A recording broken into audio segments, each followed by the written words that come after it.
Hello everyone, welcome back to my mini blog. ইয়াৰ ৰাতিপুৱা শুই উঠি আমি হতৰ ৰুমটো চিজিল কৰি আছো। ভিডিঅ'টো দুদিনমানৰ আগৰ হয়, মই কিবা এটা প্ৰব্লেমৰ কাৰণে দিব পৰা নাছিলো আৰু হেকিদিন মানে ঠাণ্ডা পেলাইছিলে, মানে বহুত বেছি বতৰটো বেয়া কৰিছিলে। ৰুমটো চিজিল কৰি লগতে হাৰি দিছো। তাৰ পাছতে আমাৰ কাৰণে নাস্তা বনাবলৈ আহিছো। এয়া ৰুটি বনাইছো আৰু মানুহজনে বোলে আজি ভাত খাই আৰু ভাতৰ লগত আলু ভাজি খায়। এয়া মই আলু ভাজি বনাইছো। এয়া লগতে খাবলৈ দি দিলো। তাৰ পাছত বোলে ডিম খাই, ডিমো আমলেট কৰি দিছো মই এতিয়া মই ৰুমত আহিছো, ৰুম চাফা কৰিবলৈ। ভনিহত শুই আছে দেখিছা।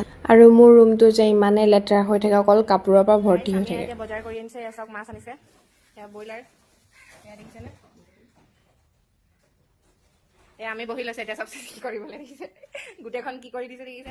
তাৰ পাছতে আমাৰ কাৰণে ফুচকা পাপৰ লৈ আহিলে বনাই খাবলৈ। গাইছ, আজি বতৰটো বহুত বেছি বেয়া, ঠাণ্ডা পৰিছে, মানে ঠাণ্ডা দিন আহিছে আৰু তো ভাত চাত বনাই ল'লো। এতিয়া ভাত খাম, দুপৰীয়া হৈ আছে এতিয়া। আজিৰ ভিডিঅ'টো ইমানেই আছিলে। যদি ভাল লাগিলে শ্বেয়াৰ কৰিব। বাই।